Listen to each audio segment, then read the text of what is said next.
Y apartamos entonces. Muchas gracias a todos por sumarse a este seminario, esta discusión, esta conversación que hemos armado con la Fundación Meri. Soy Marcelo Mena, director de la Fundación Meri, también académico de la Católica de Valparaíso. En este mes de la mujer, yo he tenido el privilegio de trabajar y conocer a mucha gente muy destacada, mujeres que realmente tienen diferencia, y no es coincidencia que haya muchas mujeres trabajando la conservación ambiental. Y la verdad es que viendo todos los defectos de uno, muchas veces no los encuentra en las mujeres, el ego, esta cuestión de estar pensando siempre no sé, sin empatía, muchas cosas que uno, los errores que uno comete. Y por lo mismo, queríamos tener una conversación honrando a las distintas líderes mujeres en temas de sustentabilidad. Entonces hoy día tenemos con nosotros a Sara Larraín, quien es directora del Chile Sustentable y también autora de un reciente libro, Ecología y Política. También es una de los candidatos a constituyentes del Distrito 11 por la lista de la prueba, de la lista independiente. Y también tenemos hoy día a Bárbara Saavedra, de Wildlife Conservation Society, bióloga, y también ha estado trabajando muchísimo tiempo en la conservación ecológica desde el punto de vista de la colaboración muchas veces con el sector privado. Y también está la Patricia Morales Errázuri, a quien voy a dar la palabra de inicio como directora ejecutiva de la Fundación Filantropía Cortés Solari, para dar inicio a esta jornada y después pasamos a la conversación. Muchísimas gracias, Marcelo. Quiero partir dándole la bienvenida a Sara Larraín y Bárbara Saavedra por inaugurar este ciclo de conversaciones de mujeres conservacionistas en el mes de marzo, en este día tan importante para todas nosotras, pero no solo nosotras, sino que toda la sociedad en general. Ustedes sin duda han marcado pauta en este país por llevar esta delantera hace muchos años, cuando al principio era un tema muy de nicho, que se consideraba absolutamente apartado, sectorialista, y ustedes fueron no solo pioneras en desarrollar proyectos conservacionistas en el territorio, con un modelo claro, con quizás enfrentándose a intereses otros que los ambientales, tiempo donde levantar esa bandera era sumamente complicado, sino que también estuvieron en distintas dimensiones de lo que es la actividad ambiental en incidencia a través de políticas públicas, pero también incidencia a través de política dura. Creo que en ese sentido ambas merecen un lugar muy especial en lo que es realmente la historia de las mujeres chilenas en materia de conservación. Y todos mis respetos desde Fundación Meri, desde Filantropía Cortés Solari, por eso. Por ello quisimos que hoy día ustedes fuesen la que plantearan justamente la problemática sobre, entre otras cosas, una constitución verde, porque en definitiva lo que aspiramos es que parte de las reglas del juego también quizás se pongan en debate en este nuevo ciclo republicano que se inicia en este país. Así que muy bienvenida, espero que este diálogo sea lo más fructífero posible y el inicio de muchos más que tengamos también juntas y juntos a otros panelistas a lo largo de marzo y lo que queda del año de la mano de Marcelo Mena. Bienvenidas a todas.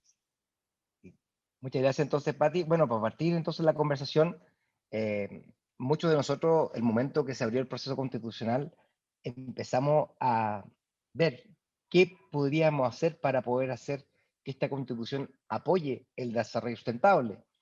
Y desde temprano, Bárbara Saavedra inició un trabajo de grupo que se llama la Red de Constitucionalismo Ecológico, y en el cual ha estado participando y trabajando los contenidos de lo que sería esta constitución. Y por lo mismo les quería preguntar a cada uno, pero partiendo por la Bárbara, ¿es necesario que tengamos hoy día, en este siglo XXI, una constitución verde? Hola, gracias Marcelo, gracias Patti y hola Sara, estábamos conversando antes. ¿Se escucha Marcelo? ¿Sí? Ya. Qué bueno que mencionaste la red de constitucionalismo verde porque parte de las cosas que yo voy a comentar aquí justamente han sido discutidas en ese contexto y reunimos a cerca de 70 personas y llevamos meses discutiendo algunos de estos temas y los estamos ya en las finales puliendo para poder entregarlos en un documento consolidado y acompañar, como conversábamos antes, el proceso el proceso constituyente, que va mucho más allá, que partió mucho antes, tiene ahora un hito, pero va mucho más allá de la elección. Este tema del ambiental es transversal y por lo tanto es una cosa que todos tenemos que atender como sociedad. Y frente a tu pregunta, claro, el color que tenga la Constitución, en mi caso, considero que no es lo relevante, aunque sí sirve para la idea, para promocionar la idea, bienvenido, pero que lo que realmente importa es que esta nueva Constitución, a diferencia de la Constitución del 80, se haga cargo de las realidades que son objetivas sobre las cuales debemos construir una sociedad justa. La Constitución del 80, además del pecado de origen que tiene por haber sido impuesta en dictadura, existe en el vacío. No se hace cargo del hecho que la sociedad que deseemos construir, sea cual sea esa sociedad, existe en un contexto ecológico específico, concreto, diverso, complejo. Y para más remate, es un contexto que hoy día está altamente degradado y totalmente amenazado. De hecho, en esa Constitución solo se menciona una vez la palabra naturaleza en el sentido que la estamos conversando ahora. La realidad es que la sociedad y la naturaleza constituimos un entramado indisoluble. Más aún, las sociedades en su conjunto, desde una pequeña comunidad, pasando por un país como Chile, hasta la aldea global del mundo, dependemos de la naturaleza y su biodiversidad, porque de ella obtenemos diversas contribuciones materiales, inmateriales, que nos permiten desde la mera existencia hasta el bienestar, que es lo que todos aspiramos, ¿no? Sin la naturaleza y sin su biodiversidad no hay sociedad que pueda existir, ni economías que puedan sostenerse, y menos aún florecer en contextos como los que enfrentamos ahora, que como digo son de degradación ambiental, cambio climático, y por lo tanto demandan mayor atención de los dispositivos sociales, como por ejemplo la Constitución, así como otros cuerpos legales sin duda. Por ello, esta nueva Constitución debe reconocer este hecho que es indiscutido y temprana y explícitamente en su preámbulo, en su artículo 1, de reconocer que nuestra sociedad chilena, en toda su diversidad humana y territorial, depende de la mantención de naturaleza y biodiversidad sana, si aspira a bienestar actual y a bienestar para las futuras generaciones.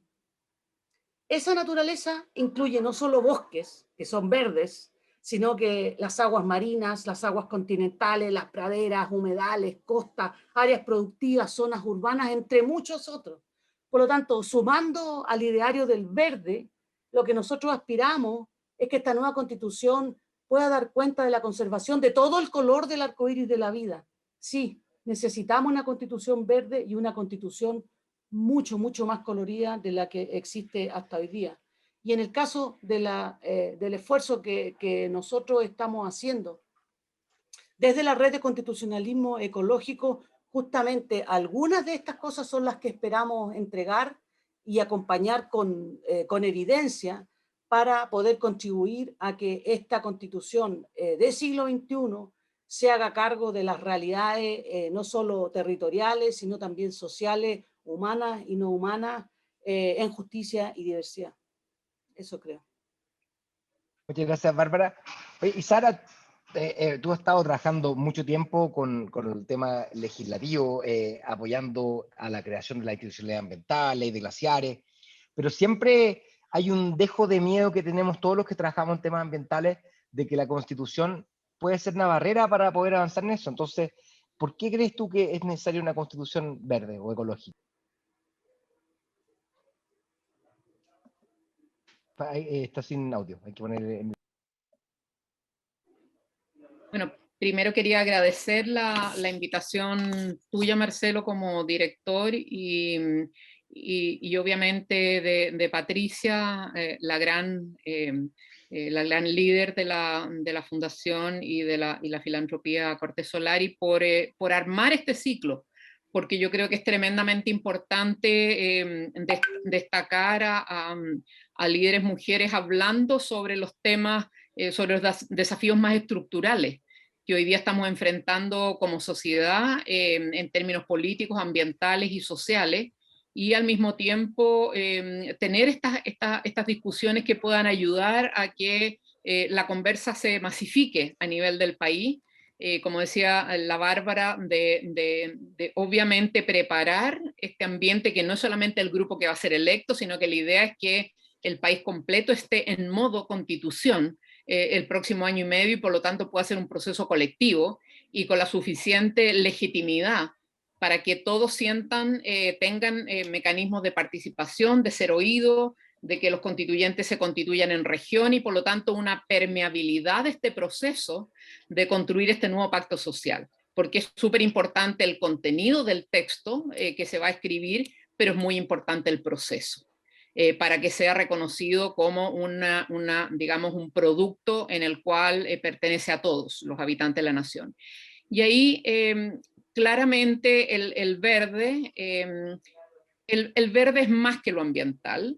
El verde es un paradigma que tiene que ver con la vida, con la biosfera, que es este planeta, digamos. Y como muy bien ha señalado la Bárbara, la verdad es que sin esa biosfera no hay ninguna posibilidad de que parte de esa biosfera, que es nuestra especie, pueda tener algún destino, digamos, con bienestar, con dignidad, etcétera, etcétera. Entonces, verde yo creo que es tremendamente relevante porque justamente se está refiriendo a una sociedad humana que está inserta dentro de un sistema que es esta biosfera. Y obviamente coincido y ha sido nuestro planteamiento de sociedad civil por la acción climática y lo hemos planteado en varias de las propuestas de constitución ecológica, el tema del reconocimiento de dónde estamos parados como sociedad chilena. ¿Cuál es este territorio?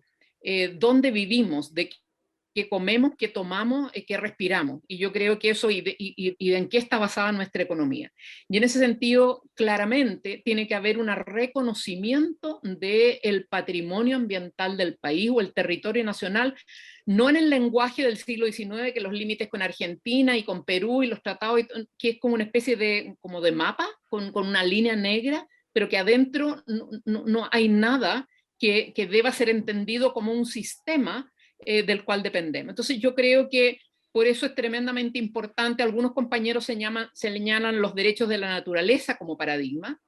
En un lenguaje más antropocéntrico, que es el lenguaje legal oficial de este país, yo creo que tenemos que ir a un equivalente en los términos jurídicos, digamos que hoy día son más usuales, al menos en esta etapa de la historia, y en ese sentido es fundamental que esté en la Constitución, dentro de obviamente sus principios, pero también deberes y gobernanza, el tema de la protección de la naturaleza y sus ciclos vitales. Fundamental. Y yo creo que eso hay que establecer, la naturaleza, esos ecosistemas, especies, sus ciclos fundamentales y obviamente todo lo que tiene que ver con los famosos llamados medios abióticos y por lo tanto las cuencas, los glaciares, es decir, todo aquello que constituye este sistema y que obviamente permite que siga funcionando de una forma equilibrada y que pueda permitir que la sociedad humana y obviamente otras especies puedan tener una vida digna y de cierto bienestar.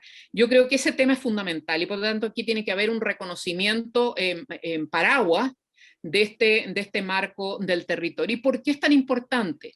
Porque de una u otra forma, bueno, y dentro, antes de irme al paraguas, dentro de eso yo creo que también hay que reconocer el derecho individual de cada persona y de la población chilena en su conjunto a vivir en un medio ambiente sano y ecológicamente equilibrado, para justamente poder mantener su vida, su salud y su bienestar. ¿Por qué? ¿Por qué poner eso si estaría incluido en lo demás? Porque hoy día partimos de un hándicap. Hoy día partimos de parte importante de la sociedad que está viviendo en zonas con mayores niveles de contaminación, con zonas degradadas, con situaciones de desertificación o bien sin agua, sin acceso al agua potable y al saneamiento, que es fundamental. O sea, partimos de una situación tremendamente degradada y eso implica que el reconocimiento de este derecho va a permitir ayudar a los temas vinculados a protección de los ciclos, pero también a restauración de los ciclos, que yo creo que es fundamental reconocerlo. Eso como elementos fundamentales desde como el lenguaje o la entrada ambiental. Pero esto tiene un correlato con el poder, esto tiene un correlato con el acceso a estos recursos. Y por lo tanto es tremendamente relevante, Marcelo, no separar. Y por lo tanto acá tiene que haber un reconocimiento de que el patrimonio ambiental de la nación es un bien común de toda la sociedad chilena. Independiente de que haya una propiedad privada pero esa propiedad privada tiene que estar sujeta a condiciones sociales y ambientales de esa propiedad. Porque el marco general es que el patrimonio ambiental de una nación es de todos sus habitantes. Y ese es el tema de principio de fondo, por eso es tan importante que esto quede en el paraguas. Y al mismo tiempo, ¿por qué? Porque es ese acceso al patrimonio natural en Chile es lo que ha ido generando la base de la inequidad en cuanto a la economía. Cuando tú tienes ciertos sectores, no sé, en el sector pesquero, o en el sector mismo minero, o en el sector de los recursos hídricos, cuando tienes una distribución tan inequitativa del acceso a esos recursos básicos, claramente tú no puedes construir una sociedad justa, porque la sociedad se basa en que los bienes y los beneficios que proporcionan esos bienes tienen que responder al interés público. Independiente que alguien obviamente pueda tener ciertos ingresos en relación a un bien público, pero si el bien es público, como los recursos mineros o el agua, parte de ese beneficio de usar un bien público tiene que ser devuelto a la sociedad que es el dueño de esos bienes públicos. Entonces yo creo que por eso que es tan relevante en tema ambiental, porque no es solamente el lenguaje de la protección de la biosfera en sí misma, como un discurso hacia adentro, sino que es la biosfera, y como decía la Bárbara, con la sociedad incluida en este territorio o en estos ecosistemas. Es parte de lo mismo. Y ahí también yo diría el tercer punto que es fundamental, Marcelo, y hay que reconocer, es que la toma de decisiones, es decir, el poder, no está separado de aquello. Y por lo tanto, claramente yo diría que incluso el mayor desafío, el desafío estructural o digamos la columna vertebral de este proceso constituyente es la democratización profunda. Es la devolución del poder a la sociedad. Y por eso que tenemos que ir hacia una gobernanza profundamente descentralizada y profundamente vinculada a una desconcentración del poder de la élite política hoy día y del centro, y una devolución de ese poder a los territorios, y no solamente con el tema de los gobernadores regionales, porque pueden ser unos como presidentes chicos en la región, que es un poco la experiencia que ha habido, o el alcalde que ha sido como un presidente chico en el gobierno local. No, acá la distribución, la desconcentración del poder tiene que acercar el poder a la gente, a los territorios. Y en ese sentido el desafío es descentralización política, descentralización administrativa y financiera.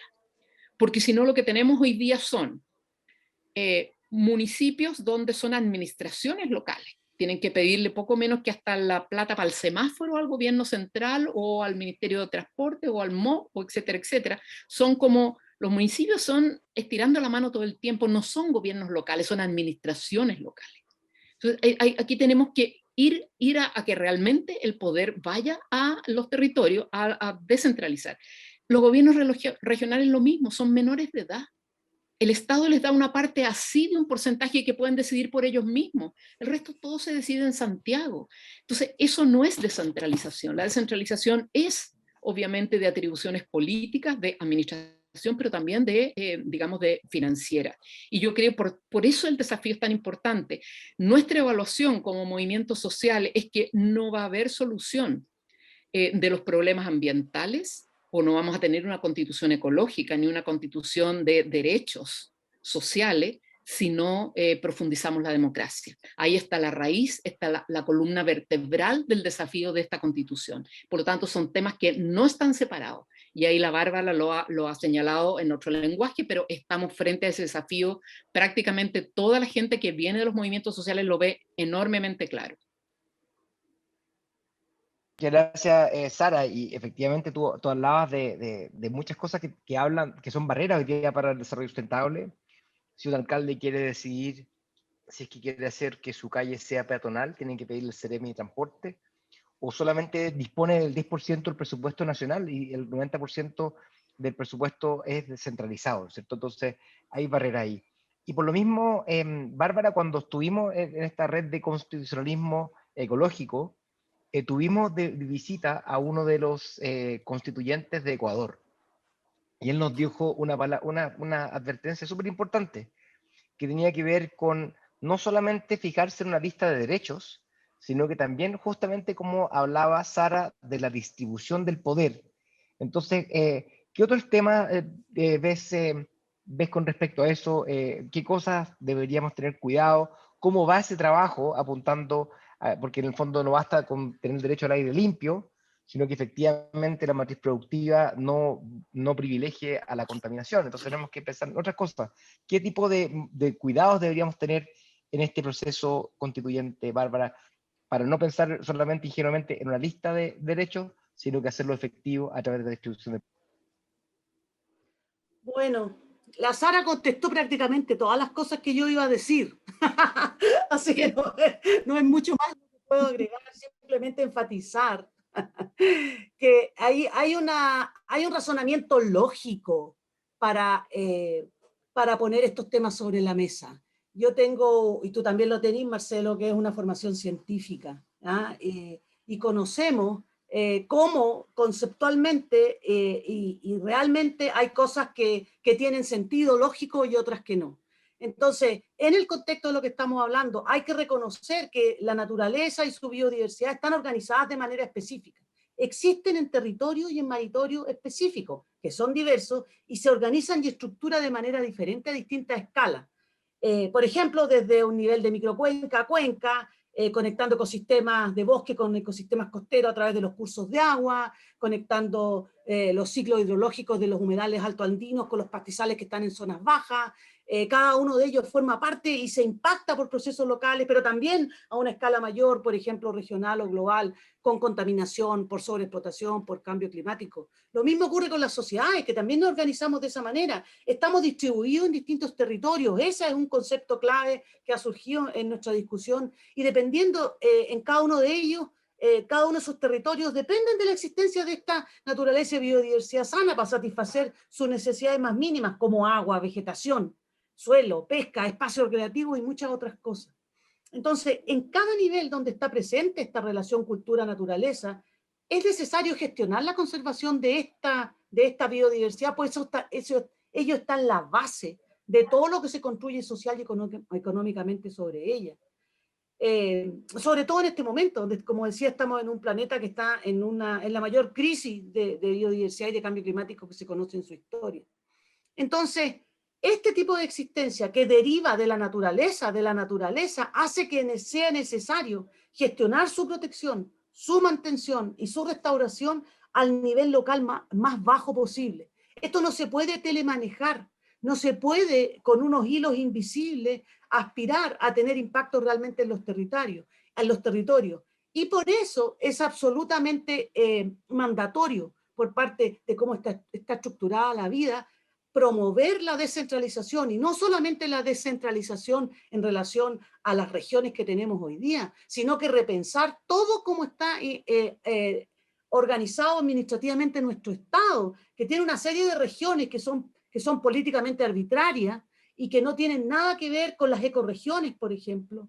Y por lo tanto tenemos que desafiar esos paradigmas obsoletos que son decimonónicos y que no tienen nada que ver con el estado actual del conocimiento de cómo están estructurados y cómo funcionan los sistemas socioecológicos en la realidad. Allí hay un mandato que suma al mandato que ya decíamos de proteger la naturaleza a través de los distintos medios posibles, no solamente reconociendo su valor intrínseco a través de ciertos derechos específicos, sino también elevando dentro de la Constitución a los niveles más tempranos, como decía el preámbulo del artículo 1, el valor de este patrimonio que es compartido, como decía Sara. Esa existencia de la naturaleza en los territorios es inalienable, no se puede obtener de otra manera. Por lo tanto, es necesario focalizar ahí la distribución del poder, y no solamente, como digo, desde la descentralización, sino que esto es lo más difícil de aceptar, que tenemos que desarrollar nuevos modelos de gobernanza en donde las comunidades realmente tengan la oportunidad de decidir lo que sucede en sus territorios, salvaguardando en cada uno de ellos esta base natural necesaria para mantener y aportar, para mantener su propio bienestar y aportar a través de eso al bienestar de la nación en su conjunto. Este es un cambio muy grande de paradigma, del cual en el proceso vamos a tener que deshacernos de muchas de las cosas que las tenemos muy metidas en la vena como sociedad, incluso la gente que está, entre comillas, más de avanzada, porque estos temas de conservación, la naturaleza, tal como las mujeres, a pesar de ser fundamentales para el desarrollo y el bienestar de las sociedades, hemos permanecido históricamente invisibles a la toma de decisiones. Entonces, la transformación del poder no solamente va de la mano de estos procesos de descentralización, sino que cuestiona la base de muchas creencias que están basadas en ideas políticas, en ideas religiosas, en ideas económicas, que distan totalmente de lo que ocurre realmente en los territorios y de las necesidades que cada una de nosotras, en lo individual y en lo colectivo, necesitamos satisfacer. Eso creo. Impecable, ambas respuestas, porque estamos hablando en cierta forma de estos temas que muchas veces olvidamos, la descentralización tributaria. Los impuestos verdes recaudan 30 millones de dólares por zona de sacrificio, de eso llega prácticamente nada, tal cual tú planteaban el tema de la participación ciudadana. ¿Por qué un comité de ministros en Santiago tiene más potestad con lo que ocurre en el territorio que el alcalde, que fue electo? ¿No es cierto? No tiene ningún sentido, y por eso no debería existir ese comité como tal. Y la misma participación ciudadana, ¿no es cierto? El acuerdo de Escazú, que brinda oportunidades de poder establecer un diálogo cuando justamente lo que nos falta es eso, de tener un espacio de dar legitimidad. Y obviamente, como tú decías, el tema de género es fundamental. O sea, y por eso este mismo decálogo que nosotros hicimos, del decálogo del Constituyente Verde, que está disponible en Recicla la Política, habla justamente de eso, de no quedarse en la ingenuidad. Y fue lo primero que aprendí de este taller, Bárbara, cuando fui para allá, que no nos podemos remitir a una lista de derechos, sino que también tenemos que pensar cómo se distribuye el poder. Pero en la práctica también, quería pasar a un ámbito un poco más personal, todos hemos tenido derrotas y triunfo. Y me acuerdo justamente, Douglas Tompkins un día me dijo, que conversamos, le hice una entrevista que nunca se publicó, en la que pasa, voy a ver si alguna vez los descaseteo, porque como estaba participando en una campaña política, no me dejaron en ese momento publicarla, venía disparada a todos lados, así que por suerte que no la publicamos, me habría costado ser subsecretario si la hubiera publicado. Pero lo que decía él es que el ambientalismo ya ganó, simplemente es cosa de tiempo si somos capaces de poder evitar la crisis climática, ser capaces de poder implementar las soluciones a tiempo.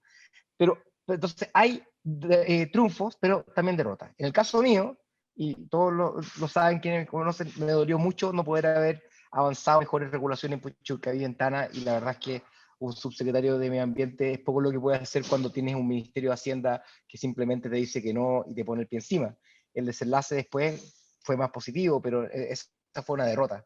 Quería preguntarte, Sara, en tu libro algo lo menciona, ¿cuál ha sido tu peor derrota y cómo usaste esa experiencia para aprender para la próxima batalla? Mira, yo creo, Marcelo, que para mi generación, nosotros tuvimos una derrota muy compleja en el segundo gobierno de la transición, durante el gobierno de Frei. Perdimos la batalla de Ralco. Ralco, una intervención masiva en la cuenca del río Biobío, territorio indígena, donde habían muchos elementos en juego. Teníamos la institucionalidad ambiental, estaba inaugurándose el sistema de evaluación de impacto ambiental con su reglamento, etcétera. Que eran productos digamos, del avance legislativo del primer gobierno de transición de Patricio Aylwin. Entonces teníamos esta ley ambiental, teníamos la CONAMA, Comisión Nacional de Medio Ambiente, pero ya teníamos el instrumento de sistema de evaluación de impacto ambiental y teníamos también la ley indígena. Y la ley indígena había establecido una serie de derechos en relación a los territorios indígenas, que eran esa parte, y bueno, el tema ambiental había establecido una serie de derechos. Y si bien es cierto, el gobierno de Frei se negó a acelerar el reglamento, sí finalmente la empresa se acogió a evaluar el proyecto ambientalmente. Entonces, yo diría que ahí fue súper grave. ¿Por qué? Porque todo lo que avanzamos en cuanto a derechos de los pueblos indígenas y a la política ambiental fue conculcada en el caso Ralco. Es decir, no se respetó, el Estado en la aprobación de ese proyecto no se respetó. Y por lo tanto, bueno, los representantes del presidente Frei en la CONADI renunciaron porque no podían ellos mismos participar en un acto que violaba la propia ley, una ley nueva que había sido bastante legitimada en la primera etapa. Y el mundo ambiental estaba choqueado porque se había logrado una ley ambiental pequeña. Acuérdate que eran 3 instrumentos. Era el sistema de evaluación de impacto ambiental, el procedimiento para establecer normas de calidad y el procedimiento para establecer planes de descontaminación. Esa era nuestra ley ambiental en esa época, no era más, no es lo que tenemos ahora. Entonces, cuando ocurre que eso no se respeta, y teníamos además desde presidencia, las palabras mismas del presidente decía que no se parará ninguna inversión por razones ambientales, era lo contrario al principio precautorio que estaba en el fundamento de la ley. Entonces estábamos pero horrorizados. Y esa fue, yo diría que fue probablemente el fracaso más grande. Y ahí entendimos de que teníamos que ir hacia un movimiento ciudadano, tanto a nivel nacional, para generar un mejoramiento, un perfeccionamiento de la ley, darle mayor rango a la autoridad ambiental, pero al mismo tiempo fortalecer a las comunidades en los territorios en la medida en que hubiera algún balance ciudadano en esta toma de decisiones. Y yo creo que ese pensamiento, esa estrategia, nos permitió tener verdaderamente un triunfo en el caso de Hidroaicén, que fue, y lo pongo como ejemplo porque es en la misma línea de utilización de las cuencas de cierta forma. Entonces yo creo que ahí en el caso de Hidroaicén teníamos un movimiento fuerte, teníamos un sistema de evaluación de impacto ambiental mucho más complejo, teníamos claramente teníamos un ministerio reciente. Entonces yo creo que claramente ahí se notó un poco la mano, pero particularmente porque había fortalecimiento de la ciudadanía y además habíamos logrado parte importante de adhesión de los representantes políticos. Y eso permitió de que realmente no siguiéramos en un camino solamente basado en hidroelectricidad que hubiera impedido absolutamente la posibilidad de desarrollar lo solar y lo eólico, porque esto habría sido una especie de la Patagonia como una pila de Chile que habría hecho imposible competir a actores nuevos que traían inversiones en nuevas energías renovables que hoy día, gracias a Dios que logramos ese triunfo porque permitieron abrir el espacio para el desarrollo de todas esas nuevas tecnologías que hoy día, en un contexto de menos agua, de cambio climático, que los embalses no se llenan, etcétera, van a ser realmente la salvación y además una respuesta muy evidente al tema del cambio climático. Ha sido súper complejo y doloroso en muchos momentos, pero también muy fortalecedor, porque finalmente a nivel internacional, el mismo caso Ralco, la Corte Interamericana señaló que había habido denegación de justicia, y cuando la central Ralco estaba construida, finalmente la sexta sala en Chile falló después de que la Corte Interamericana dijo hay denegación de justicia porque aquí hay un juicio que tienen los indígenas y que no se ha sido resuelto. Se resolvió, no sé, en 2 semanas después de esta sentencia de la Corte, y la Corte señaló que el proyecto era ilegal. Por lo tanto, estaba construida la central Ralco y no se podía llenar. Y entonces vamos, y le tocó al ministro Buenchumilla en la época que estaba en la CEPRES, vamos negociando con los afectados directos, las hermanas Quintremán, y digamos, se recordarán los que han seguido el caso, la señora Aurelia, o sea, es decir, un poco todas las personas que estaban en ese juicio, que claramente tuvo que hacer una indemnización Endesa en esa época. Y bueno, y los afectados indirectos, que tuvimos que compensarlos todos los chilenos.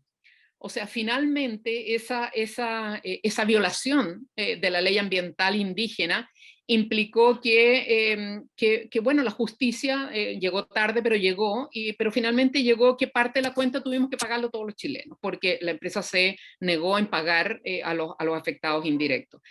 ¿Qué quiero decir con eso, Marcelo? Que en Chile, y es súper importante en cuanto a lo que estamos hablando hoy día, hay que establecer los deberes y derechos súper claramente, pero al mismo tiempo los procedimientos de la gobernanza y no solamente de hacer una ley con buenos procedimientos, sino que los procedimientos de fiscalización, los procedimientos de aplicación de la ley, el enforcement famoso, tiene que estar establecido en un alto nivel, porque en Chile se avanzó mucho legalmente, incluso con la ley del Ministerio de Medio Ambiente o el Ministerio de Energía, pero en Chile desgraciadamente las leyes tienen bajísimo cumplimiento. Las normas tienen bajísimo cumplimiento, entonces aquí hay un desafío de dejar establecidos los elementos que van a permitir elevar el estándar de la legislación que tenemos, Código de Agua, Código Minero, Ley Ambiental, etcétera, etcétera, pero al mismo tiempo tenemos que dejar establecido un nivel de fiscalización, de rendición de cuentas, de control ciudadano de la política pública que es muy relevante. Y yo creo que eso implica pasar a una democracia de segunda generación, que es este tema de aplanar la cancha entre, digamos, en relación al tema de quién vela por el interés público. Nos vamos a llenar de ombudsman y de institutos de derechos humanos, de institutos que van a apañar a que no se cumple la ley, o simplemente directamente vamos a hacer un procedimiento donde lo público, así como vamos a descentralizar el poder, donde lo público se extiende, y lo público ya no solamente se restringe al Estado, sino que lo público es el Estado y los ciudadanos. Y por lo tanto nosotros logramos armar una gobernanza virtuosa, donde el Estado están los representantes y la administración y la justicia, pero los ciudadanos están empoderados y se aseguran de que estas funciones públicas se dan en la buena forma. Entonces yo creo que tenemos que recuperar esta dimensión de que lo público y el interés público, digamos, va más allá de solamente el rol del Estado. No lo podemos restringir a lo estatal, y eso yo creo que nos va a permitir ir hacia una democracia más robusta, donde vamos a tener mayor cantidad de, por ejemplo, inserción de la ciencia en la toma de decisiones, inserción de la ciudadanía local en la toma de decisiones, de colaboración de especialistas de organizaciones sin fines de lucro, como esta fundación o la fundación que dirijo yo, o la que dirige la Bárbara, siendo colaboradores en este tema de la gobernanza. Yo creo que aquí hay un círculo virtuoso que nosotros tenemos que tratar de avanzar para pasar justamente a una democracia y una política de nueva generación, de mejor estándar. Y antes de terminar, quería poner el énfasis en un punto clave, que yo creo que es el paradigma con el cual nosotros reconocemos que estamos en un territorio, vivimos, somos parte de un territorio del cual dependemos y que tenemos que cuidar para poder nosotros seguir teniendo, nosotros y las futuras generaciones, una vida digna y bienestar, que es pasar de esta economía basada en la noción del crecimiento del PIB, o del crecimiento económico, a lo que se llama hoy día la economía del cuidado de la vida, del cuidado de la biosfera, donde más bien la economía se estructura en relación a la producción de la naturaleza, de los servicios ambientales que provee, de valorizar aquello. Por ejemplo, la ciudad de Santiago, dependemos, la cuenca del Maipo, o la cuenca del río Mapocho, dependemos de recarga glaciar. El glaciar hasta antes del inventario no existía en Chile. Y hoy día en el contexto del cambio climático es nuestro seguro hídrico. Es una cantidad de agua que corresponde a embalses que nunca tendríamos las lucas para poder construir. No obstante, esto que es hermoso, los glaciares que son hermosos, nunca les hemos puesto su real valor y reconocimiento en cuanto al patrimonio ambiental y su valoración. Y hoy día entonces si hay una expansión minera en la cordillera de Santiago, que está ocurriendo ahora y todo lo demás, y se pone en riesgo los glaciares, pero lo que estamos poniendo en riesgo es la seguridad hídrica de la capital, donde vive el 40% de la población, es la agricultura del Valle del Maipo. No hemos hecho no hemos sacado bien las cuentas.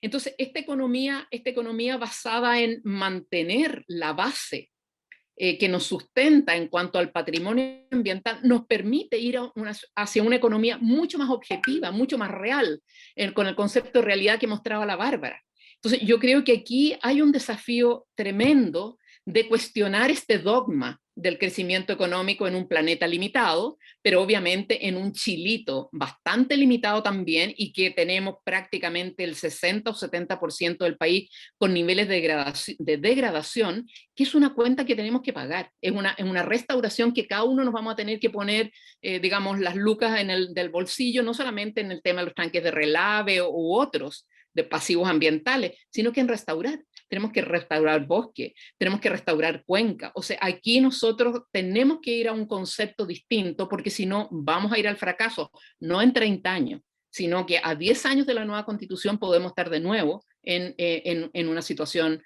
social y ambientalmente crítica. Es bien brutal lo que tú cuentas, Sara, porque eso también nos marcó a mi generación por lo menos también. Yo me acuerdo de la derrota de Ralco, caló muy hondo. Yo también pude conocer a Nicolasa y a Aurelia, y realmente fue impactante. Yo me prometí que yo tampoco sería parte de ese tipo y eso fue una derrota, yo creo, una derrota nuestra, pero fue un triunfo pírrico para la hidroelectricidad, porque en la práctica nunca más pudieron hacer ese tipo de proyectos, o sea, desplazamiento de personas. El Banco Mundial cambió todas sus salvaguardas y eso tuvo un efecto global. Ya es ilegal desplazar sin la voluntad de las personas a las comunidades. Entonces, tuvo todo un efecto que es mucho más allá, pero realmente tuvimos que tocar fondo para que realmente pudiéramos tener una institucionalidad ambiental con algo de decencia, porque todavía nos falta mucho. Y lo que tú planteas de reconocer el valor de los glaciares, está claro, 70% del agua de la zona central viene de glaciares. Y por tanto, y si queremos valorizar, sí, pues dicen que la ley de glaciares frena 2% del PIB, pero ¿cuánto vale el agua, del 70% del agua que tenemos hoy día y toda la economía que sustenta eso? Mucho más, por cierto. Bárbara, tú has tenido también triunfo y derrota, pero de las derrotas también aprendemos. ¿Cuál ha sido tu mayor derrota ambiental y cómo usaste esa lección para envalentonarte para la próxima? Oye, la verdad es que yo no enfrento mi devenir en conservación, ni el resto de mi vida tampoco, con la lógica de la guerra. Además de feminista, soy 100% antimilitarista. Creo que esa es una discusión que nadie la pone sobre la mesa. Hay ejemplos emblemáticos en el mundo, vecinos nuestros como Costa Rica, que dieron un giro a la trayectoria de su país, eliminando el gasto excesivo e inútil en defensa.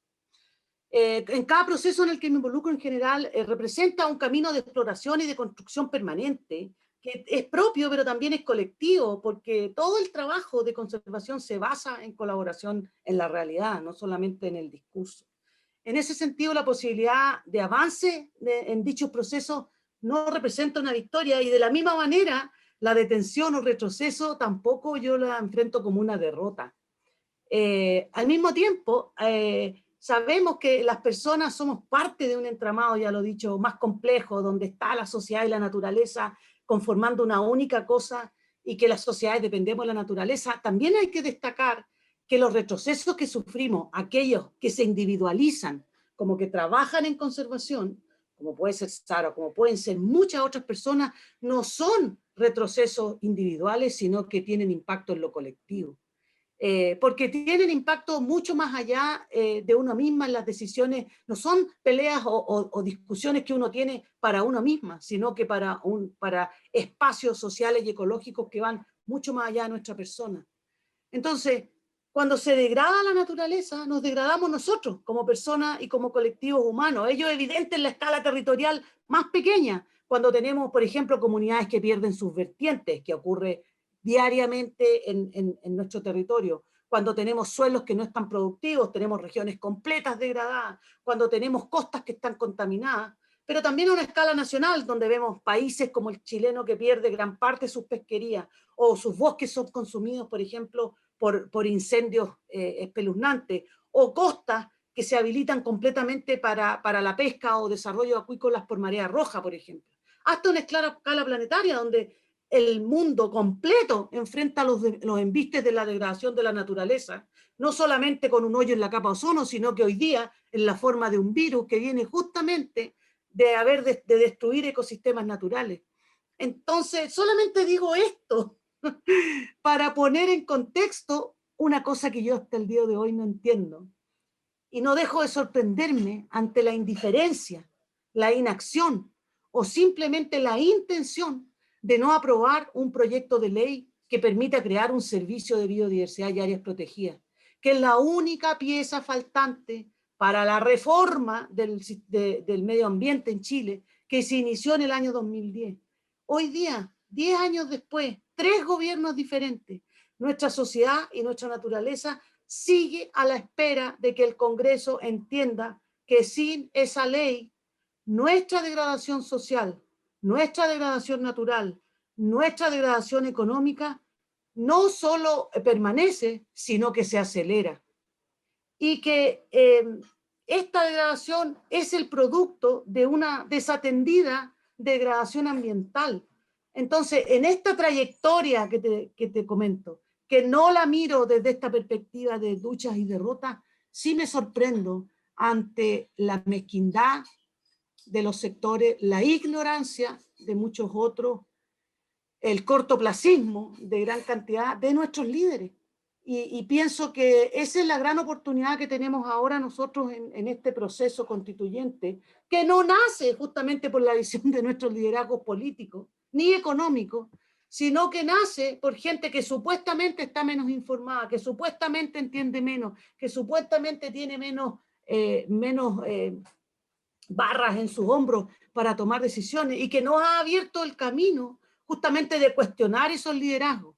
Y a mí realmente lo que me desafía y me tiene muy expectante es que la gente pueda optar por liderazgos diferentes, no solo para las constituyentes, que hoy día es lo que tenemos a puertas, sino que para todas las otras elecciones que tenemos en los próximos 2 años, que nos podría realmente permitir un recambio de aquellos liderazgos que hasta el día de hoy han sido ciegos, han negado y han entorpecido los cambios que realmente son necesarios, fundados por el conocimiento, anclados en los territorios y que podrían realmente dar un curso a una trayectoria de degradación que hoy día está sentenciada.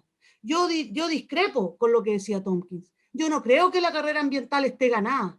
No creo, en la medida que veo toda la degradación que existe desde Viviri a Cabo de Horno, manifestada en muchos aspectos, creo que aún estamos muy lejos de ganar ninguna cosa. ¿Ah? Estamos en una discusión y en una olla que hierve, y espero que las burbujas que salen de ahí nos permitan un poco o cambiar el oxígeno y cambiar el sistema en el cual estamos inmersos. Pero eso depende, entre otras cosas, no solo del trabajo pequeñito que uno puede hacer desde su ONG con un esfuerzo gigantesco a costos personales muchas veces muy grandes, sino también de las decisiones que cada una de las personas puede tomar en los procesos electivos que vienen en las próximas semanas y en los próximos años, que tampoco en sí mismos van a resolver nada, porque sabemos, las que estamos ahí metidas, que las leyes no necesariamente definen ciertas cosas, pero sin embargo pueden abrir un espacio distinto, o como dije,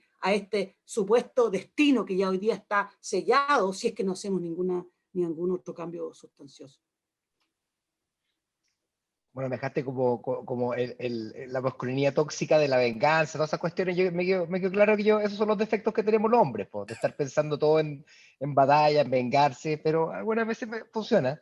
Pero lo que tú dices también de la mezquindad está claro. Efectivamente, esta ley de biodiversidad se demoró tanto y al final es una cuestión que no tiene ningún sentido a esta altura, entendiendo que hoy día estamos con toda la evidencia demostrando que la pérdida de la biodiversidad es lo que nos hace vulnerables a lo que nos tiene hoy día sumido en la pandemia histórica.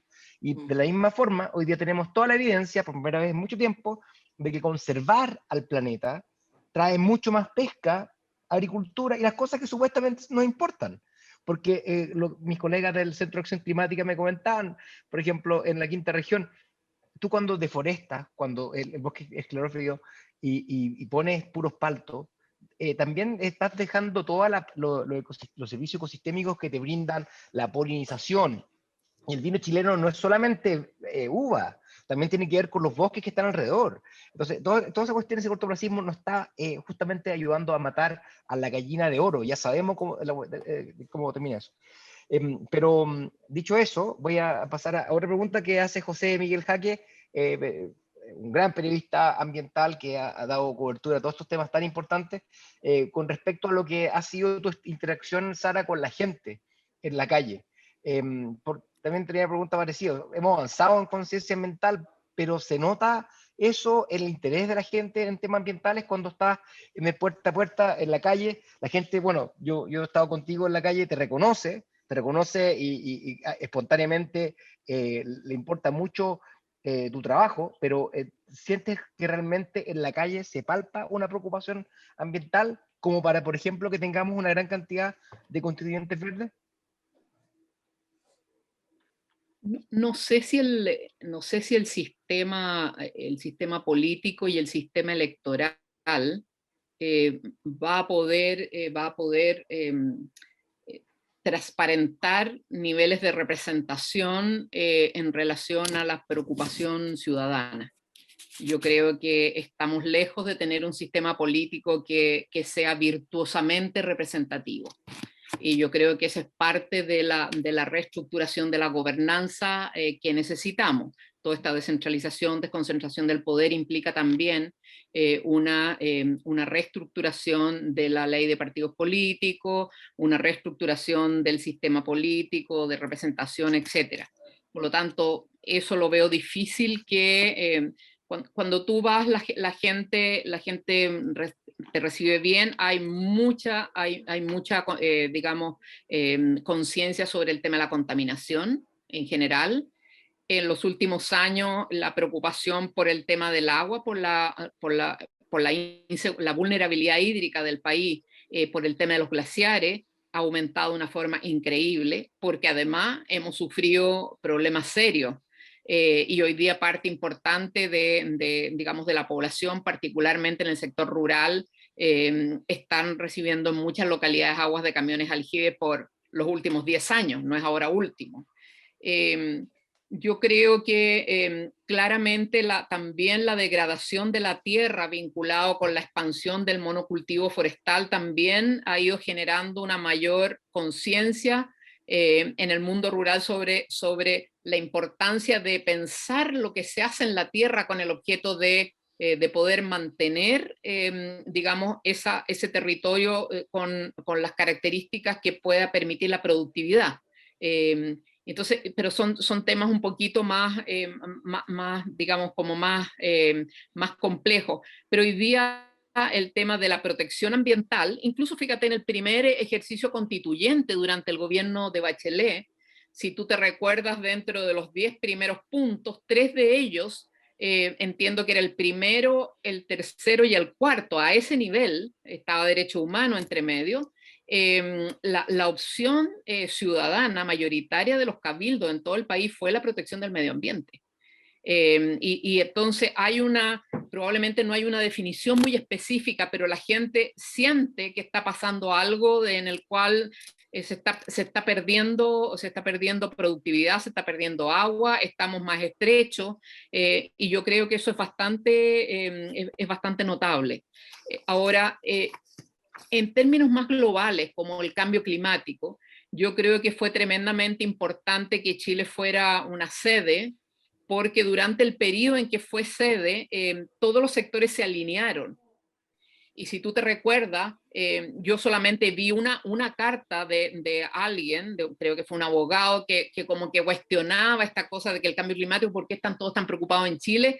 Los mismos gremios lo hicieron callar y nunca más apareció nadie con una posición negacionista a que este fenómeno global es un fenómeno que también nos va a afectar a nosotros, y particularmente muy fuerte en la medida en que nosotros dependemos de una economía basada en el territorio y en los recursos naturales. Y justamente el cambio climático genera impactos vinculados a aumento de temperatura, reducción de recursos hídricos, eventos extremos que son fatales para la energía, fatales para la agricultura, fatales, bueno, para una serie de elementos. Y yo creo que ahí tuvimos nosotros una oportunidad en el cual evitamos tener un sector negacionista, y eso ha permitido mucho el poder haber logrado, por ejemplo, el nivel de claridad en el último compromiso de Chile frente a la Convención de Cambio Climático. Yo creo que el último compromiso, la última contribución nacionalmente determinada de abril del año pasado, abril o mayo, no recuerdo, yo creo que fue un avance importante y que fue posible justamente porque acá el ser el centro de este hecho político obligó que, bueno, sectores que no se estaban poniendo las pilas finalmente, aunque no se las pongan en la acción, pero al menos en cuanto al discurso no tan negacionista. Ahora, yo creo, yo a diferencia de Bárbara, yo también creo que las amenazas a la seguridad no son militares y claramente creo que nosotros debíamos reestructurar esos recursos y el personal militar a los verdaderos desafíos a la seguridad hoy día, que son justamente estos incendios forestales, estos aluviones, la deforestación, y tenemos compromisos de forestar muchos miles de hectáreas, tenemos compromisos de restaurar y proteger humedales, tenemos compromisos de una superficie importante de soluciones basadas en la naturaleza. Entonces, yo diría que claramente aquí tenemos un desafío de la seguridad nacional que es distinto y donde las amenazas no militares hoy día son clave. Ahora, lamentablemente, y volviendo al tema del poder, yo sí creo que aquí hay una batalla geopolítica, hay una tensión de poderes, hay una tensión en cuanto a la dominación de distintos territorios.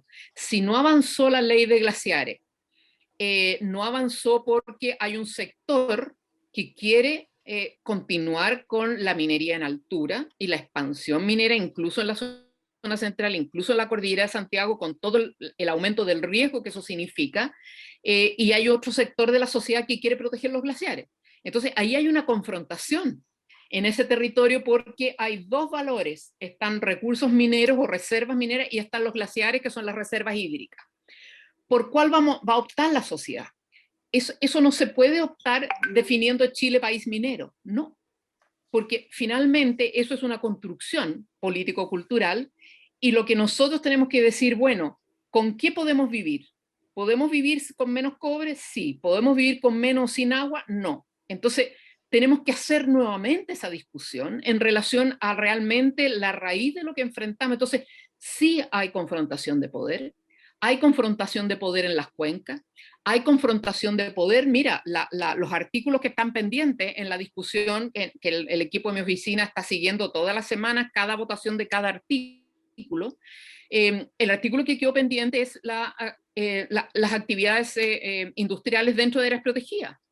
Entonces, claramente hay un sector que no quiere que un área esté protegida y no quiere que esté cerrada a un cierto tipo de producción, que puede ser exploración minera o hidroeléctricas, etc. Eso se está dando hoy día en la discusión de la ley de cambio climático y algunos de los artículos están quedando pendientes porque está esa discusión con tensión. Entonces yo creo que el mismo tema del bosque esclerófilo que ha señalado la Bárbara, hoy día está en la justicia la SNA en contra de la protección del bosque esclerófilo. Y estamos con un dictamen de la Corte Suprema que señala que no pueden destruir el bosque esclerófilo para plantar palto. O sea, hoy día estamos en una confrontación por el uso del territorio y yo creo que tenemos que reconocerlo, trabajarlo con mucho diálogo, ver los pros y los contras, pero aquí hay una confrontación por el uso del territorio y hay una tensión del poder. Y yo creo que eso tenemos que reconocerlo porque si no, no vamos a hacer leyes buenas y no vamos a hacer diálogos fundamentados en los conflictos reales que hay. Yo creo que lo primero que tenemos que hacer en Chile es reconocer los conflictos, ponerlos arriba de la mesa y partir de, digamos, reconociéndolo y sobre eso reconocer el elemento fundamental de avanzar hacia un nuevo pacto socioambiental en relación al bien común, y entonces hablemos del bien común y entonces los conflictos también y el tema del poder y todo lo demás se empieza como un poco a diluir, porque lo primero es lo primero. Acá en Chile lo primero es la seguridad hídrica. Después será si seguimos siendo el principal productor de cobre del mundo o no. Pero acá lo primero que necesitamos, que no podemos vivir, es sin agua. Seremos un poco más pobretones, no sé, tendremos que inventar un valor agregado distinto, pero la verdad es que con menos minerales podemos vivir, con menos cobre no. Entonces yo creo que es ese tipo de discusiones que se van a tener que hacer discusiones democráticas y tú no puedes imponer más esta cosa, digamos, digamos, autoritaria de definir a Chile como país minero. ¿De qué es esto? Entonces yo creo que es tremendamente importante y es una oportunidad enorme que tenemos en este proceso de discusión de qué país queremos, con qué reglas del juego nos queremos comportar, porque además nos permite restaurar la convivencia nacional.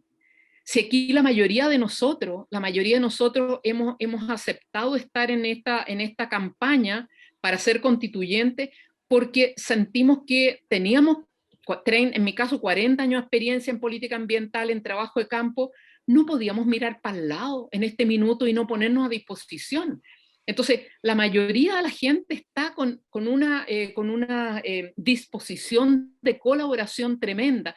Y eso tenemos que aprovecharlo, Marcelo, porque hoy día está rota la convivencia nacional, no hay confianza, está degradado el territorio nacional, y de este proceso de diálogo depende que nosotros podamos restaurar un pacto social que nos permita tener estabilidad política. Sin estabilidad política no vamos a tener paz social y no vamos a tener cuidado ambiental o sustentabilidad ambiental. Entonces, es mucho lo que nos estamos jugando este proceso, por eso es tan importante este tipo de discusiones amplias, que los constituyentes se constituyan en los distritos, que las discusiones puedan ser vistas en un canal especial y que la gente sienta que no está cerrada esta discusión, que hayan audiencias públicas. O sea, yo creo que aquí no estamos jugando el proceso democrático y los contenidos de este nuevo pacto para una nueva democracia más profunda, que nos permita a nosotros mismos y a nuestros hijos vivir en un país donde hay convivencia social y hay estabilidad política y estabilidad ambiental. Si no, vamos a estar en problemas. Oye, me diste una muy buena idea que se me había olvidado para el decálogo, Sara, que el artículo 101 de la Constitución dijera que las Fuerzas Armadas dependen del Ministerio de Defensa Nacional, ya, y tienen por objeto la defensa de la patria y la protección de los ciudadanos del cambio climático o de las amenazas ¿no es cierto?, locales, porque muchas veces nos quedamos con las amenazas militares, pero como tú bien dices, hoy día lo que está causando que Chile sea el 8º país que más porcentaje de su PIB perdió el año pasado en el mundo, tiene que ver con esa amenaza climática, que amenaza el bienestar de los chilenos para siempre. Sí, pero perdón, Marcelo, no nos perdamos. Por No, favor, es que lo vamos a hacer. las atribuciones al mundo militar, por favor, hay que restringirlas, no hay que ampliarlas. Para eso hay no, otra. pero sí, hay que Por limitarla, favor, pero tienen que ser más porque cosas. allá el mundo en paz también es un mundo que prospera y es otra lógica la que tiene que imperar. Sí, No, pero Marcelo, no, pero es una interrupción, dado que dijiste esa cosa que me... No, pero Barbarita, no, Marcelo no está hablando, lo que estamos hablando no es de militares, lo que estamos hablando de amenazas a la seguridad. Eso es mucho más, eso es mucho más que el tema antiguo de la defensa. Lo que estamos hablando hoy día es volver al origen. ¿Cuál es la seguridad hoy día? Hoy día los principales problemas... Sí, no, sí, yo te entiendo. Lo que incluso yo estoy proponiendo es justamente y eso va a salir publicado en nuestros trabajos de la red, es una de las propuestas que yo hago, es que justamente este espacio moderno y actual y demasiado contemporáneo en el que estamos viviendo, tiene que cuestionar los conceptos tradicionales de soberanía. Y yo pienso que nosotros tenemos que instalar un concepto nuevo de soberanía ecológica, porque justamente esa es la matriz donde, como hemos repetido y más que sabemos, es donde se anida todo nuestra mera existencia y nuestro bienestar. Pero eso no necesariamente tiene que estar en manos de un Ministerio de Defensa, sino que tiene que realmente, hablando de distribución de poder, tiene que pasar a otro lado. Pero esa es otra conversación absolutamente. Y me parece que puede ser relevante, no sé si esté el horno para ese bollo, pero es mi aspiración personal. Sí, buen punto. Oye, voy a hacer una última pregunta para que también, ¿cierto?, para mantenerlo dentro de los rangos de tiempo que teníamos asignados. Pero una última pregunta es que esta es una década que se llamó decisiva, ¿no es cierto? El año 2018 aparecieron los niños en la COP24 y aparecen diciendo que quedan 12 años. Y han pasado 3 años, o sea, quedan 9 años. Y estamos en una década en la cual tenemos que girar este buque que está yendo solamente al alza, solamente al precipicio, y tenemos que darlo vuelta. ¿Qué esperanzas tiene Bárbara, Sara, para esta década? ¿La damos vuelta? ¿Cómo lo hacemos en definitiva? Porque la práctica también no solamente depende de Chile, sino que depende del resto de los países. Entonces, ¿qué esperanzas albergan? ¿O nos vamos a comprar una casa a algún lugar que tenga lluvia en el futuro de acuerdo a los modelos climáticos? Porque esa es la otra opción. ¿Cuáles serían las esperanzas que tienen para esta década, Bárbara? Bueno, es tarde y yo tengo unos comentarios muy breves al respecto. Yo pienso que tenemos muchas oportunidades por delante, ya mencioné algunas en lo que comenté anteriormente.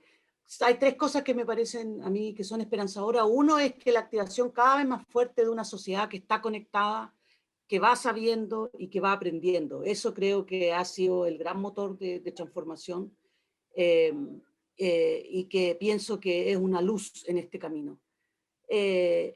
Al mismo tiempo, me parece que hay una luz en la necesidad de restaurar y de traer de vuelta las relaciones básicas de la vida, y el bienestar que es compartido, de conectar con otros humanos y no humanos, porque esta sociedad que, como digo, está cada vez más, que sabe más cosas, también es capaz de hacer las conexiones mirando en su propio entorno. Ya no le vienen con cuentos, ya sabe que no es la única, ya sabe que están ocurriendo cosas y es capaz de conectar puntos que antes parecían aislados. Y en lo concreto, en el caso específico de Chile, de incorporar esta idea y estos aprendizajes en esta nueva constitución, y sumando a eso de ir poniendo estas cosas en práctica, que es lo más difícil, ¿no? En nuestro quehacer cotidiano, porque una cosa son las declaratorias, y yo sé que lo mencionó Sara hace un rato, que las empresas, al menos que tengan una declaración, sirve, no sirve, no sirve. Hoy día no sirven las declaratorias, sirven las acciones. Y cuando uno piensa, o tú me preguntas por la esperanza, claro, la esperanza, tal como significa la palabra que tengo yo hoy día, es de seguir caminando. Ya eso es, de ahí viene, ¿no? Y en ese camino ir encontrando a otros que puedan caminar conmigo. Y como digo, hay que elegir, no da lo mismo con quien uno camina. Y en ese espacio hay que poder aliarse y hacer fuerza con quienes puedan realmente aportar a la construcción de esta nueva senda. Y la realidad es que ya son millones de las personas que se han echado a andar en distintos rumbos. Y pienso que en esa búsqueda activa en la cual nos encontramos como sociedad, van apareciendo los espacios de encuentro como este, por ejemplo, que van a ir potenciando y catalizando las transformaciones que necesitamos. Es una visión de esperanza, no me queda mucha otra, ¿no? Sí, pasa eso, y hay que celebrar los triunfos también. Decía una autora, Leah Stokes, que hay tantas derrotas que uno tiene, tantas cosas terribles que tiene que enfrentar, que las pocas triunfos hay que celebrarlos para darse la fuerza para la próxima batalla. Perdona que seguí con el lenguaje bélico. Sara, en esta década, ¿tienes esperanza que podemos dar vuelta? ¿Puede ser esta constitución un cambio de giro de este país hacia uno que sea de los extractivistas, hacia uno que piense en el futuro y sea renovable? A ver, yo creo, Marcelo, que Chile es un pedacito de este planeta.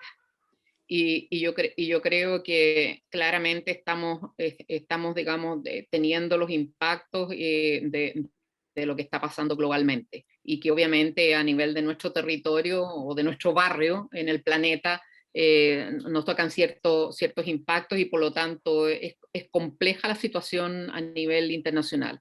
Particularmente creo que el cambio climático, creo que la extinción de especies, y creo que el tema de las pandemias son tres elementos estructurales que son muy determinantes y por lo tanto el marco de acción está estrechado, está bien contrañido con estos tres desafíos que son muy brutales. No tenemos una convención para revertir el cambio climático, tenemos una convención para que la temperatura no suba en más de 2 grados. Los compromisos hoy día, el mundo científico ha señalado que no son suficientes, los compromisos hoy día creo que dan como 3,7 grados para el año 2100. Por lo tanto, estamos con pendientes, porque cada grado significa impactos brutales, particularmente sobre las poblaciones más vulnerables, y para qué decir sobre los ecosistemas. Entonces, el escenario global es complejo, y creo que por eso mismo es la urgencia. Y yo creo que nosotros tenemos que estar muy positivos en el sentido de proactivos, pero señalando claramente de que estamos en una situación de urgencia, estamos atrasados, no tenemos los compromisos ni siquiera para los 2 grados, y menos para revertir el cambio climático, que fue lo que firmamos en el 92. Pero, por otro lado, bueno, y Gutiérrez en Naciones Unidas ha sido clarísimo en señalar y convocó a esta cumbre paralela como para la acción climática, o sea, no sigamos solamente con el escrito, sino que acción y cuáles son los compromisos, porque el gap entre estos 2 grados y los 3, y tanto es difícil. Es difícil en esta cosa de que el PIB es más importante que cualquier cosa. No obstante, yo diría que en los últimos meses y en el contexto del COVID, vinculado al tema de reactivación, que nos llevó a una situación de pensar las cosas más en blanco y negro o más en crisis, el cambio climático, más el COVID, más el tema del desempleo, el tema del confinamiento, la dificultad de la política, nos llevó a que, por ejemplo, el sector financiero tuvo una especie de despertar. Y yo creo que hoy día es bastante impresionante ver lo rápido en el cual el sector financiero, por ejemplo, empezó a condicionar y a señalar el tema del financiamiento a combustibles fósiles. Y hoy día tú tienes las aseguradoras, pero tienen los fondos más grandes, fondos en Francia, en Alemania, en Estados Unidos, bancos, etcétera, que están señalando definitivamente un marco distinto, y por lo tanto el sector de las inversiones no, está sacando plata de ahí. Y yo creo que esos son señales que de una u otra forma el sector más duro, digamos, de que conduce o capitanea esta economía hoy día, claramente, al menos, hay algunas expectativas de descarbonización. Está todo el pendiente de qué va a haber con el tema de expansión, digamos, de las actividades productivas en los territorios, principalmente toda esta lógica del extractivismo, que yo siempre digo es como el rito del rey Midas. O sea, transformemos todo lo vivo, todos los recursos naturales en oro, pero resulta que el oro no se come. Y el rey Midas finalmente se murió de sed y de hambre, porque no todo lo que tocaba se transformaba en oro, pero finalmente murió de hambre porque la riqueza no le da de comer. Entonces, yo creo que hoy día estamos con ese avance y retroceso, pero siento que con una ciudadanía activa, interpeladora de la autoridad. El caso del movimiento ciudadano avanzó mucho, el caso del movimiento de los jóvenes, de los niños en huelga del clima. O sea, es una señal diciéndole a los adultos, oye, la casa está en llama, por favor, atinen. Yo creo que eso es tremendamente esperanzador, porque es un núcleo, son las nuevas generaciones que todavía no están marcados por un paradigma ideológico del crecimiento económico y de toda esta cosa que en el fondo se sigue autorreproduciendo, aunque vayamos al abismo, como dices tú.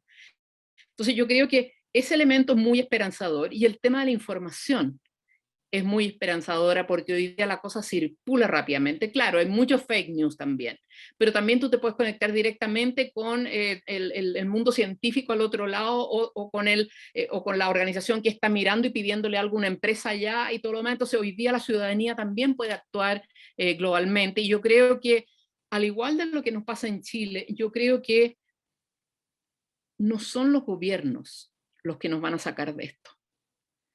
Los gobiernos, lamentablemente, en el marco de Naciones Unidas para el tema cambio climático ya fracasaron. No lograron revertir el cambio climático. Estamos con 2 grados al año 2100, si es que atinan y tienen más compromisos, si no vamos a estar en más 4 grados. Pero yo creo que la ciudadanía es capaz de empujar a su gobierno, y yo creo que ese poder de la gente que se da cuenta que viene una cuestión grande, porque el COVID, claro, está aquí, pero COVID más cambio climático, más extinción de especies es un cataclismo. Entonces yo tengo tremenda esperanza en la gente está despertando en los distintos países, y particularmente en Chile tenemos una tremenda oportunidad porque además del tema ambiental y de la crisis climática, además podemos avanzar hacia una forma de convivencia más colaborativa. Podemos avanzar hacia una economía más basada en el cuidado que en el extractivismo. Entonces, podemos avanzar en este paso político constitucional, podemos avanzar en una forma de hacer las cosas, en una forma de habitar, en una forma de relacionarnos, que son las formas que necesitamos para el futuro. Más colaboración que competencia, o sea, una serie de elementos que son fundamentales en un cambio cultural y civilizatorio para poder, digamos, ir hacia los desafíos que tenemos que enfrentar, que no son fáciles. Entonces, el sentido de urgencia, una ciudadanía más activa, y como reciente señales que está dando el sector económico, yo creo que puede facilitar que, no sé si vamos a llegar a tiempo, Marcelo, pero al menos yo creo que acá el desafío particularmente para nuestro sector y movimiento ecosocial es proteger la vida. O sea, nosotros tenemos que, nuestra ética y política es de proteger la biosfera, independiente que a los seres humanos de repente lo van a pasar mal. Pero creo que acá el desafío es la protección de la vida. Sí. No, tremendo lo que dice, y coincido con tus esperanzas con respecto al sector financiero, que al fin y al cabo está viendo que ese muro existe, y que estamos arriba de una micro, y que por mucho que uno se baje la micro, alguien sigue arriba, es nuestro hijo, y va a chocar contra un muro si es que no somos capaces. Y por eso ha cambiado tanto el sector financiero y la influencia que ha tenido, y eso yo creo que es como el verdadero, es como el caballo de Troya. Una vez que el sector financiero acepta esta discusión, no puede dejar la discusión hasta decir, entonces no puedo invertir más cosas riesgosas que pongan en jaque el futuro. Y eso yo creo que es bastante positivo también. Quería agradecerle a ustedes por haber participado hoy día. Yo creo que la discusión fue muy profunda, me encantó haber podido compartir con ustedes en esto. En la próxima semana tenemos en este verde-azul, ahora entiendo lo que está haciendo Patricia Morales, este ciclo verde-azul, parte por vamos a tener a Silvia Earle, que dice que no hay verde sin el azul, o sea, no hay planeta sin la protección del océano, y por tanto vamos a escuchar su historia también con Ana María Molina, directora ejecutiva de la Fundación MERI. Tenemos a Chris Tompkins también confirmada, así que yo creo que para mí es un ciclo que los lunes van a ser maravillosos de poder escuchar, y voy a tener que dejar atrás mi toxicidad masculina que ve todo en términos de guerra y venganza, y pensar más bien en sembrar ideas y sembrar que la gente nos acompañe caminando hacia esta próxima década, a la cual tenemos que dar la vuelta, y yo tengo la misma esperanza que ustedes que lo vamos a lograr. Así que nos vemos a la próxima, y muchas gracias por estar hoy día en este ciclo de la Fundación MERI. Chao. Muchas gracias a la Fundación. Marcelo y Patricia, muchas gracias.